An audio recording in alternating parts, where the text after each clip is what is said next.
Bonjour à toutes et à tous et bienvenue. Je suis Leslie et vous écoutez Les Grandes Petites Adresses, la série de podcasts autoproduites qui va à la rencontre de vos commerçantes et commerçants, artisanes et artisans, indépendantes et indépendants de proximité en Yvelines, Essonne et Hauts-de-Seine. Venez découvrir et partager 2 fois par mois nos coups de cœur et les vôtres, à travers des entretiens audio menés avec des professionnels de commerce et de services du 78, 91 et 92. Soutenez-nous et suivez-nous sur le groupe Facebook des Grandes Petites Adresses. Chers auditrices, bienvenue et bonjour Alice. Merci beaucoup d'avoir accepté d'être la première invitée des Grandes Petites Adresses. Pour résumer la ligne éditoriale de ce podcast, puisque c'est le premier épisode de la série J'en profite, les épisodes publiés 2 fois par mois auront pour vocation de dresser des portraits de professionnels du 92, 91 et 78, comme précisé en intro, à travers des entretiens audio d'une trentaine de minutes. Pourquoi ce format et ce sujet ? Parce que j'ai toujours cru au principe de consommation locale. Ce premier échange avec Alice a été plutôt riche et nous abordons dans cet épisode ses services de mandataire IAD en détail, son rapport plus personnel à son métier d'indépendante dans le secteur de l'immobilier, ses coups de cœur, ses frustrations aussi, et également l'opportunité de commencer une carrière d'indépendant chez IAD, car Alice est aussi manager en formation de nouveaux collaborateurs. Elle nous en dira plus elle-même.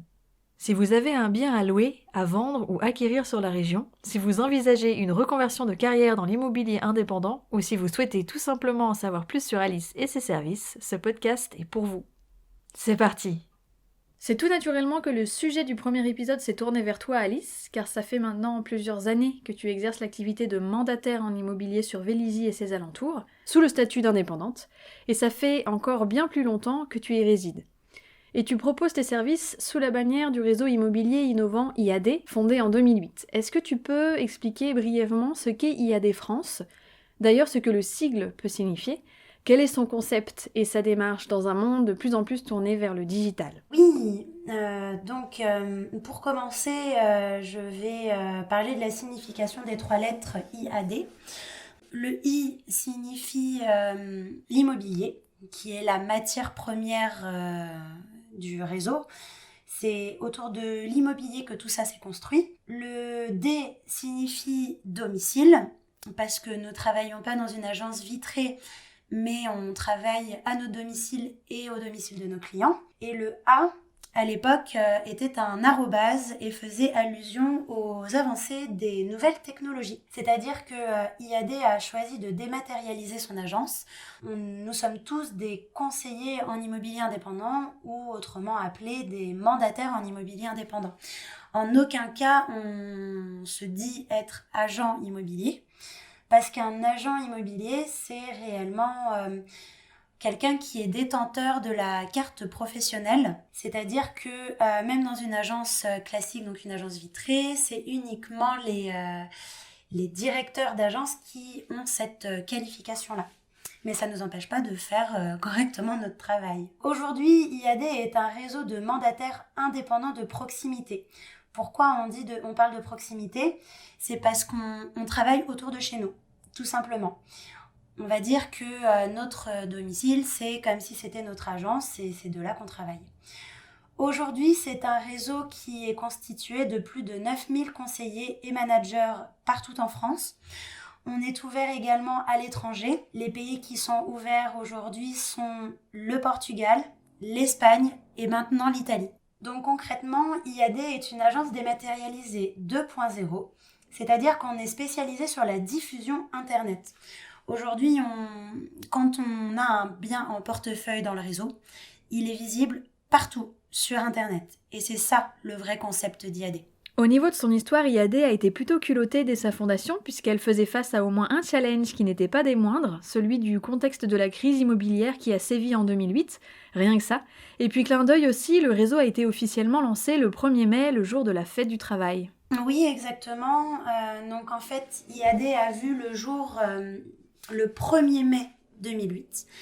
Donc, comme tu le dis si bien, Leslie, c'est un clin d'œil un peu provoquant et à la fois challenger pour lancer une société en pleine crise immobilière le jour de la fête du travail. C'est un challenge que les fondateurs du réseau se sont lancés. Près de 11 ans après, on est devenu le premier réseau français de mandataires.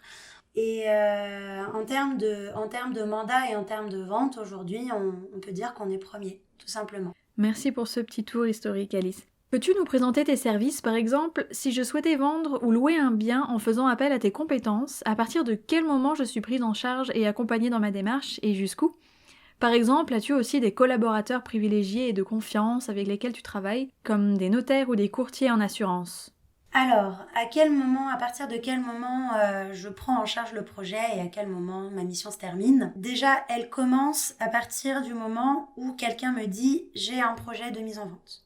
C'est-à-dire qu'à partir de ce moment-là, je vais prendre le temps de rencontrer cette personne, d'étudier son projet, d'étudier pourquoi elle souhaite vendre, parce que ça m'est déjà arrivé de refuser des projets de vente parce que des propriétaires étaient propriétaires depuis très peu de temps, c'est-à-dire qu'ils auraient perdu beaucoup d'argent à vendre. À ce sujet-là, j'ai trouvé des solutions et des alternatives.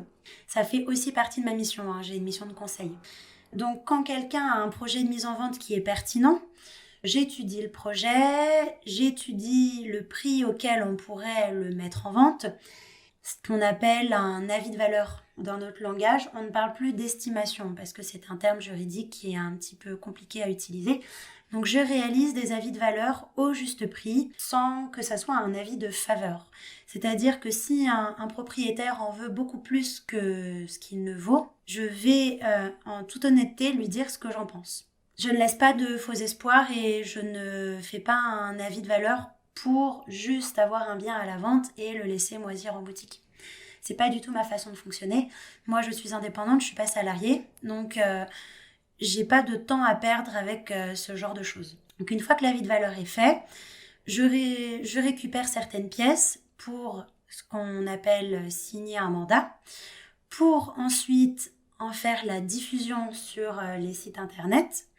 Une fois que la diffusion est faite, on trouve un acquéreur, donc on organise des visites, on filtre les projets, on filtre les appels, on évalue les financements pour pouvoir avoir des projets concrets, tout simplement. Une fois qu'un acquéreur ou un couple d'acquéreurs est satisfait et séduit par le bien, il réalise une proposition d'achat, je monte le dossier notaire, j'accompagne tous mes clients aux 2 signatures notaires jusqu'à la remise des clés et là, normalement, ma mission s'arrête. Sauf qu'elle ne s'arrête pas réellement parce que si derrière, ces mêmes personnes ont un ami, un voisin, un collègue qui a un projet immobilier, ces mêmes clients vont à leur tour me recommander parce qu'ils auraient été satisfaits de mon travail. Et derrière tout ça, moi je remercie les clients avec qui j'ai traité. Donc on va dire qu'on perd jamais vraiment le contact et que ma mission ne s'arrête vraiment jamais. Mais par contre, je m'occupe de tout, de A à Z. C'est-à-dire qu'un vendeur qui a un projet de mise en vente, ou même un acheteur c'est un petit peu plus compliqué parce qu'il faut quand même qu'il soit un petit peu disponible, mais ce vendeur peut partir en vacances, me laisser les clés et je m'occupe de tout, très concrètement. Donc, pour un petit peu approfondir les services que je propose, en premier lieu, moi j'apporte de la visibilité. C'est-à-dire qu'en tant que particulier, c'est très difficile de vendre un bien en bouche à oreille uniquement. Et c'est très difficile de vendre un bien en publiant sur les sites de vente de particulier à particulier.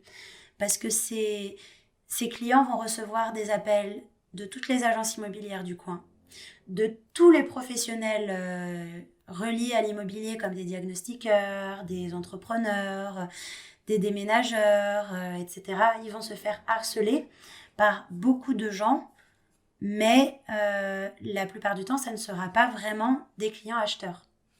Donc moi, j'offre une large visibilité sur quasiment 200 sites.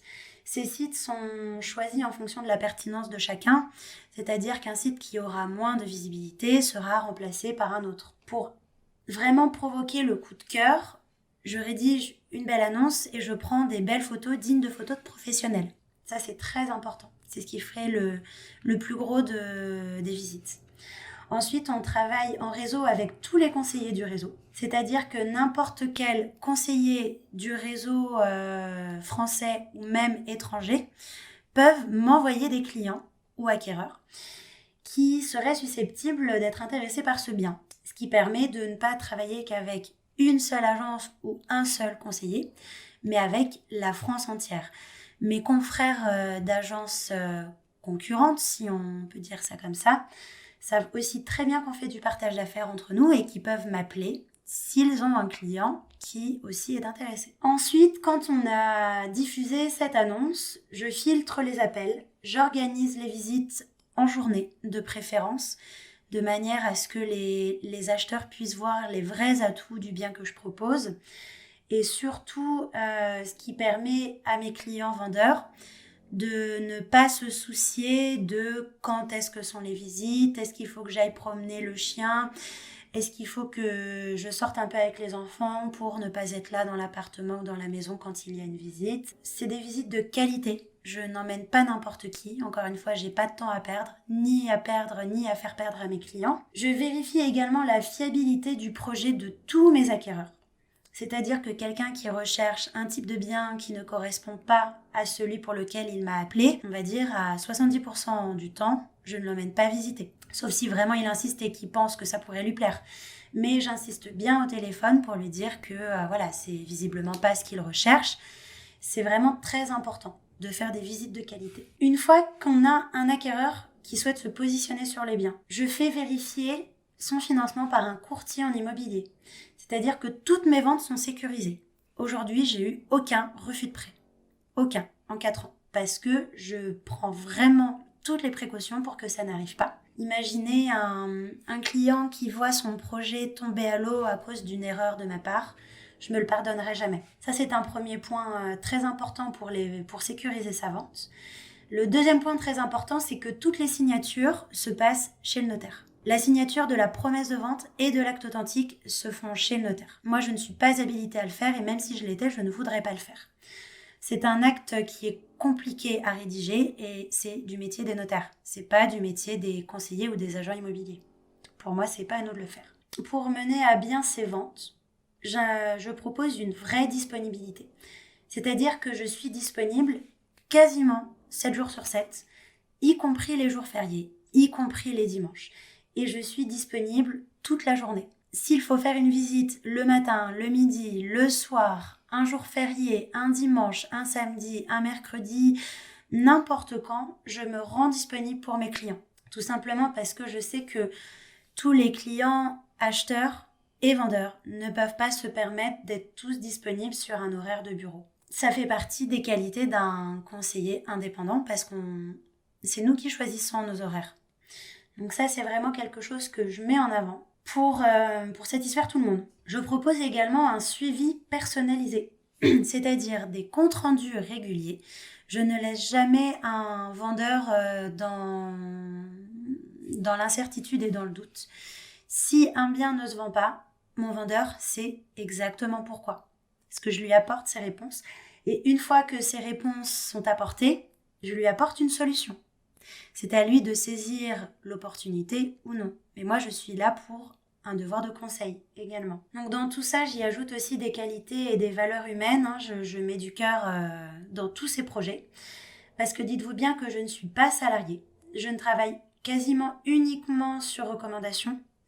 Parce que la satisfaction de mes clients est primordiale. Quand on travaille sur recommandation, ça veut dire que nos clients sont satisfaits de nous. Et c'est eux qui font vivre notre business. Donc c'est une façon beaucoup plus sympa de travailler plutôt que de prospecter tous les jours et ramer pour avoir du business. Donc aujourd'hui, moi je travaille quasiment que sur recommandation et merci à tous d'y avoir contribué. On a vu dans le descriptif de tes missions d'accompagnement et de conseil que la part de flexibilité qu'offre ton statut d'indépendante te permet de toujours mieux adapter ton emploi du temps de manière générale à celui de tes clients. Comme tu le dis si bien, tu n'es pas soumise à des horaires de bureau, entre autres. De manière plus personnelle, depuis combien de temps exerces-tu en tant que mandataire indépendante et qu'est-ce qui t'a poussé à adopter ce statut ? Alors, ça va bientôt faire 5 ans que j'exerce ce métier. Donc, on va dire que je me suis réellement épanouie et j'ai réellement commencé mon business quasiment 1 an après avoir rejoint le réseau pour la simple et bonne raison que je sortais d'un burn-out très violent liée à une très mauvaise expérience dans le dernier travail que j'ai eu, où j'ai subi du harcèlement moral et du harcèlement sexuel, donc j'ai terminé au prud'homme. Et concrètement, c'est ça qui m'a poussée à être indépendante. Tout simplement parce qu'on a une pression en tant que salarié qui est hors du commun. Quand on est salarié, on a beau travailler autant que les autres, mieux que les autres ou moins que les autres, on sera toujours payé la même chose et pour moi, c'est absolument pas un mérite et ce mode de fonctionnement ne m'allait plus du tout. Je sais ce que je veux et je sais ce que je veux pas. Donc le système de salarié ne me convenait pas et ça faisait plusieurs années que je le savais. Mais en étant jeune comme je l'ai été, on a un petit peu du mal à se projeter pour tout plaquer et commencer une activité non salariée. Mais finalement, je me suis lancée et aujourd'hui, je constate que près de 90% du réseau ont les mêmes motivations que moi. C'est-à-dire qu'aujourd'hui, être salarié, ce n'est plus une sécurité. Comme le dit si bien Karine Wally, qui est également un Iadien, comme on appelle chez nous. Karim dit, avec beaucoup de sagesse, que dans un monde en transition digitale, la sécurité de l'emploi n'est plus le CDI. La sécurité, c'est être à son compte et être bon dans ce qu'on fait.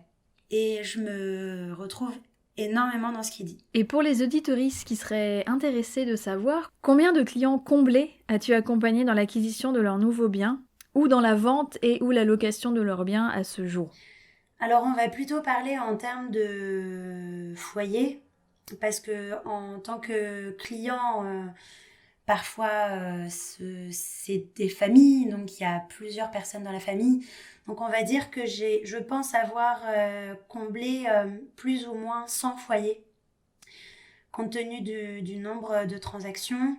Quand je parle de clients, je parle aussi d'apporteurs d'affaires, c'est-à-dire de particuliers qui m'auraient mis en relation avec un particulier qui vendrait ou qui voudrait acheter. Donc aujourd'hui, je pense avoir satisfait plus ou moins 100 clients.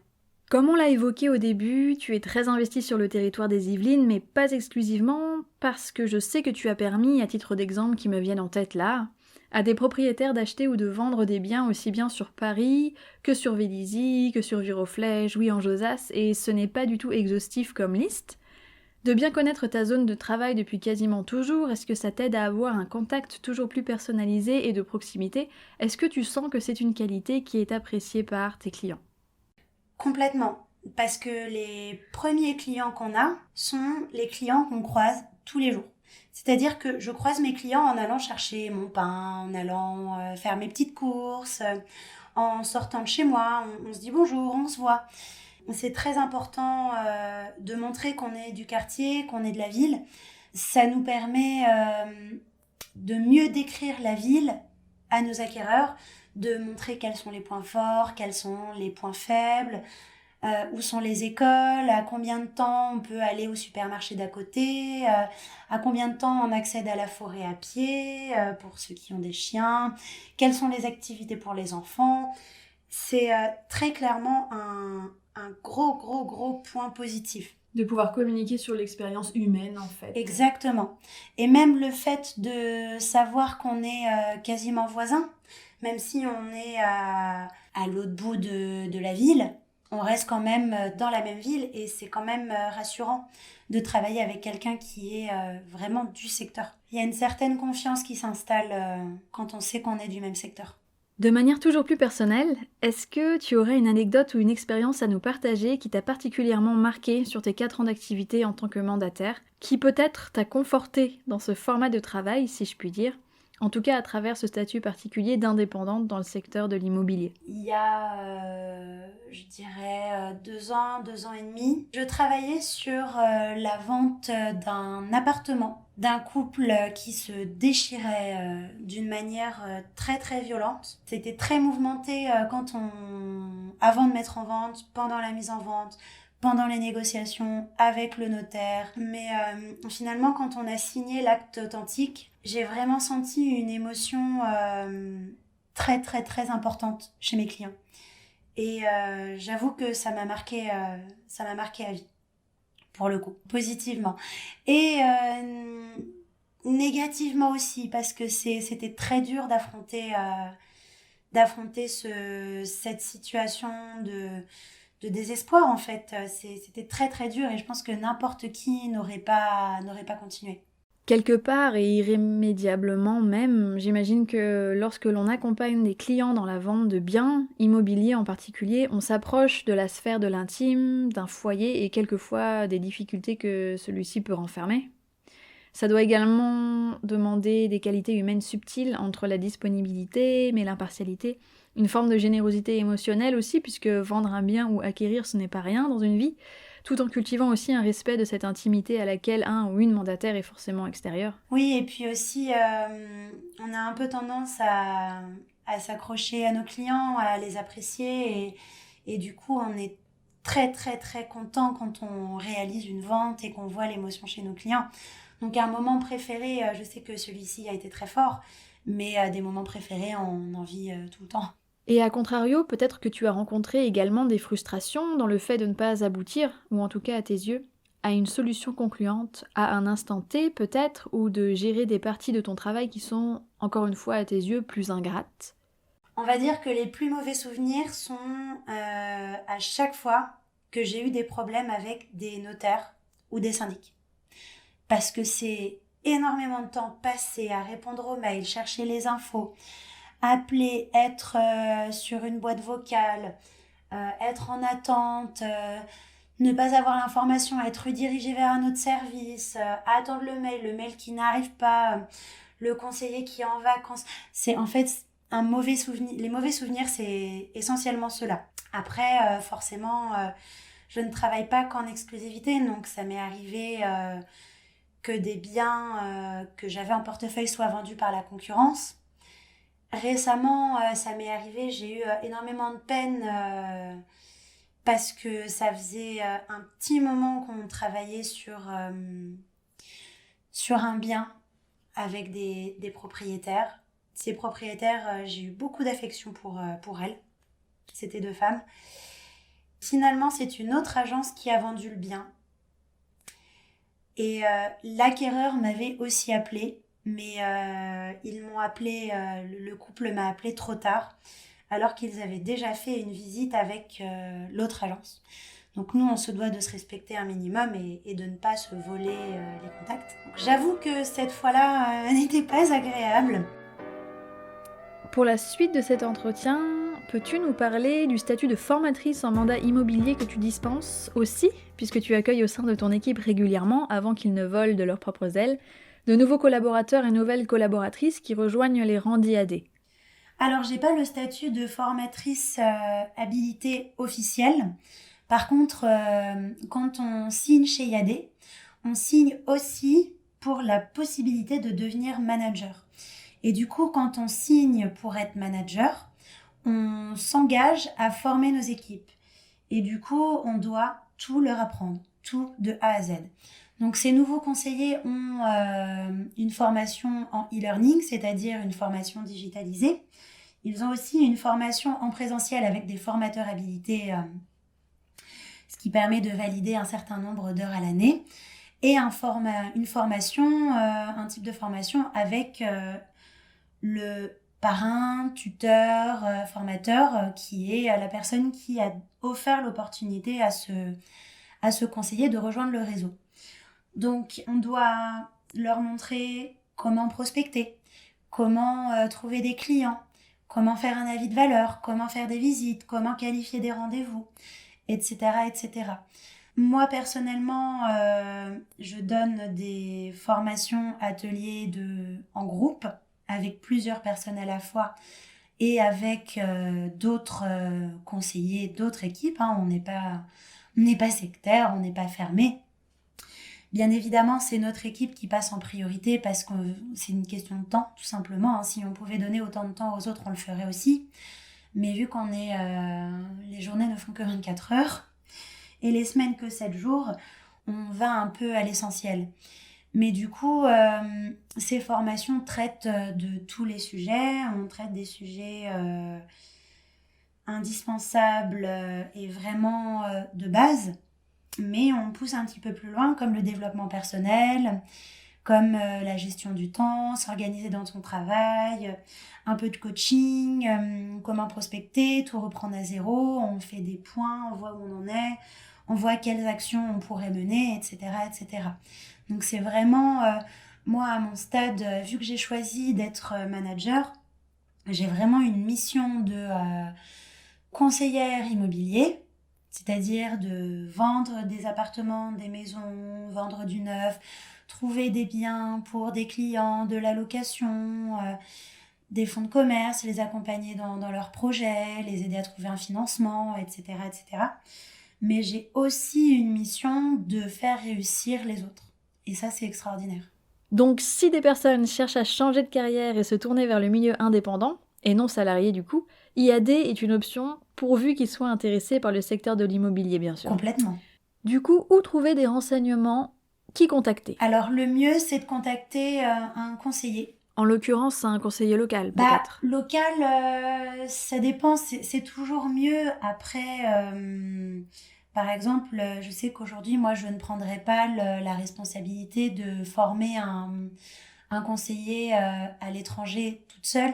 Je devrais m'accompagner de quelqu'un qui connaît la langue parfaitement et qui connaît parfaitement la législation du pays. Après, aujourd'hui, moi, si je m'engage à accompagner un conseiller qui se situera à l'autre bout de la France, je m'engage à l'accompagner autant de temps qu'il le faut. Aujourd'hui, on peut très facilement se parler par Skype, Messenger, Zoom, plein de choses comme ça. Donc, avoir un conseiller de proximité, enfin un manager de proximité, c'est mieux parce que peut-être que ça ira un petit peu plus vite, mais quelqu'un d'un peu débrouillard, ça pose aucun problème. Si quelqu'un veut avoir des renseignements, le mieux c'est de me contacter moi directement. Je suis pas du tout dans le recrutement massif, mais par contre je serai à même de donner toutes les informations qu'il faut savoir au préalable quand on commence à s'intéresser à ce métier-là. Merci beaucoup. Alice, as-tu quelque chose à rajouter en guise de conclusion que l'on n'aurait pas abordé au cours de l'entretien? On pourrait rajouter quelque chose d'intéressant. Chez IAD, on rémunère nos apporteurs d'affaires. C'est ce qui fait grandir notre business tous les jours. C'est-à-dire que n'importe qui serait en possession d'une information de quelqu'un qui voudrait acheter ou vendre un bien immobilier, s'il nous met en relation, nous on le rémunère quand la transaction est réalisée. Donc tendez bien l'oreille. Aujourd'hui, on a en moyenne 180 personnes autour de nous à l'année qui ont un projet immobilier ou de reconversion. Donc, tant qu'on s'y intéresse pas, on n'y prête pas attention. Mais quand on commence à tendre l'oreille, sachez que ça rend service à tout le monde. C'est-à-dire que ce particulier, vous allez le mettre entre les mains de quelqu'un qui est performant sur son secteur, qui vendra son bien dans un délai satisfaisant, qui sera à même d'apporter des conseils pour mieux vendre et surtout au conseiller que vous allez mettre en relation, vous allez lui apporter du business et lui va vous offrir une rémunération d'apporteur d'affaires qui est d'en moyenne 500 €. Tout simplement parce que lui, ça lui aura fait gagner du temps et ça lui aura fait gagner de l'argent. Et nous, on est très reconnaissants de ce genre de choses. Donc tout le monde est gagnant. Sur cette dernière information, et pas des moindres, rappelle-nous, Alice, tes contacts, si jamais des auditoristes souhaitaient te contacter suite à l'écoute de cet épisode. Vous pouvez me joindre par mail ou par téléphone, donc soit en appel, soit par SMS. N'hésitez pas à m'envoyer un SMS, je serai beaucoup plus réactive parce que si j'ai une grosse journée, je ne vous répondrai que quelques heures plus tard ou le soir, ou plus tard, bien évidemment. Mon mail, c'est alice.janin, @iadfrance.fr et mon numéro de téléphone, c'est le 06 78 28 43 75. Merci Alice. Alors pas d'inquiétude, les détails des contacts figurent aussi dans le descriptif de l'épisode, n'hésitez pas à y jeter un œil. Vous pouvez aussi retrouver et contacter Alice via ses comptes Facebook et Instagram, respectivement Alice Janin avec la mention IAD France et Alice Janin IAD tout attaché. Merci infiniment Alice pour ce moment partagé. Merci à toi surtout. Et pour nos auditoristes, je vous retrouve immédiatement dans l'outro de cet épisode.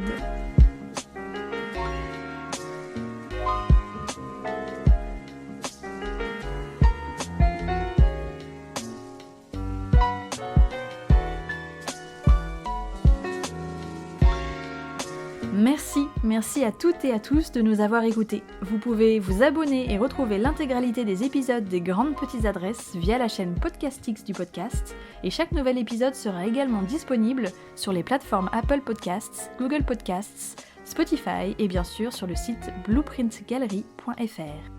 N'oubliez pas de rejoindre le groupe Facebook de la chaîne et de partager vos enseignes et services préférés avec nous, près de chez vous. Suite à l'écoute de ce podcast, vous avez peut-être des questions pour Alice. N'hésitez pas à les formuler en commentaire sous la publication de l'épisode partagé sur Facebook. Dans notre prochain épisode programmé pour le mercredi 25 février, je suis allée à la rencontre de la créatrice et fondatrice de l'enseigne de lingerie L'Ingénieuse Paris, Diane Martin. Nous parlerons du concept de slow fashion, d'autres manières de créer et de consommer éthique, de l'importance de nourrir ses passions aussi, mais également d'inclusivité. J'ai hâte de vous partager tout ça. À très vite!